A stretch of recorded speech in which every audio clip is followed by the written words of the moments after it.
সকাল সকাল আজকে একটু রোদ ওঠেনি, সকালে উঠেই দেখছি একদম মেঘলা ওয়েদার। তো যাই হোক, হ্যালো বন্ধুরা, সবাইকে আমার ব্লগে নমস্কার।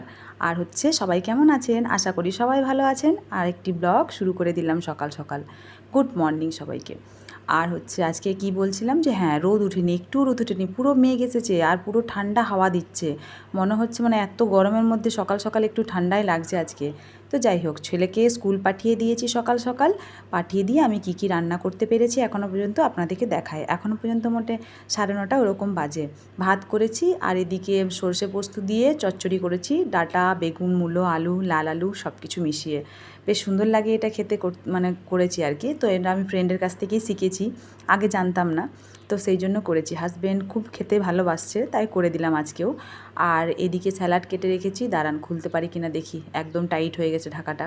তো স্যালাডের মধ্যে শসা আর মূলো কেটে রেখেছি, ওটা স্যালাড খাবে। আর এইদিকে কুঁদরি আছে, কুঁদরিগুলো একটু ভাপিয়ে নিচ্ছি, সেদ্ধ করে নিচ্ছি আর কি।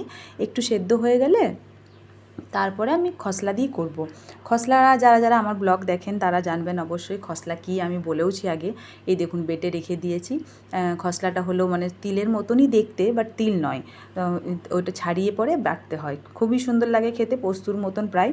আর এদিকে আমি মটরশুঁটিগুলো আজকে বের করলাম, অ্যাকচুয়ালি বের করে ফ্রিজে হাজব্যান্ড ছাড়িয়ে রেখে দিয়েছিল 2-3 দিন আগেই, ফ্রোজেন করব ভাবছিলাম। তো করা হয়ে ওঠেনি, টাইম ছিল না বলে। তো আজকে যেহেতু নাইট ডিউটি, তাই ভাবলাম যে আজকে ওটা করে নিই।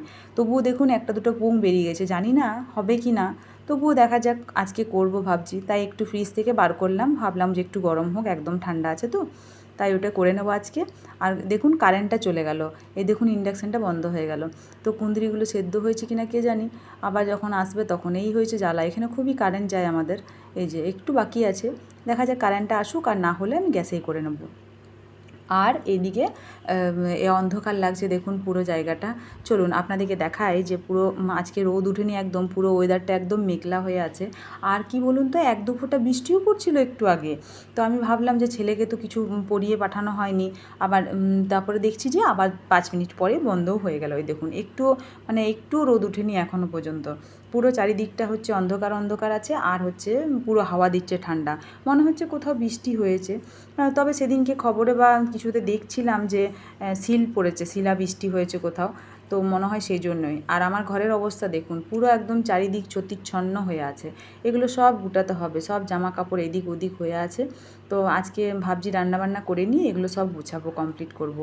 আর চলুন আমার বাগানে একবার ঘুরিয়ে নিই আপনাদেরকে। আরেকটা জবা ফুল ফুটেছে আমাদের আজকে, এই দেখুন দেখুন জবা ফুলের সাইজটা আর কালারটা এত সুন্দর, পুরো গোলাপ ফুলের মতন লাগছে। আর বেশ কয়েকটা কড়িও এসেছে, ওই দিকে দুটো এসেছে, এই দিকে দুটো এসেছে, অনেকগুলো কড়ি এসেছে। আর আমাদের অপরাজিতা ফুলটাও ফুটেছে। অপরাজিতা ফুলটা আমার থোকা অপরাজিতা, খুব সুন্দর লাগে ফুটলে। আর অনেকগুলো কড়িও এসেছে, এগুলো সব ফুটবে এবারে, এই সময় সিজন চলছে মনে হয়। তো আর এইদিকে বেলি ফুলটাও ফুটেছে, গরমে ফুটে, যেহেতু এই শুরু হয়ে গেছে আমার বেলি ফুলও ফোটা। গরমকালে কিন্তু আমি লক্ষ্য করেছি সাদা ফুলগুলো কিন্তু খুব ভালো ফুটে।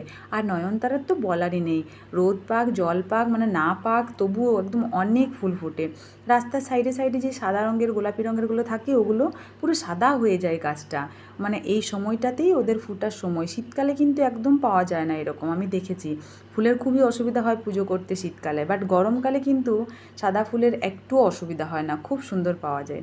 তো সকলকে বাই বাই, এই পর্যন্তই রইল, পরে আবার দেখা হবে নতুন ব্লগ।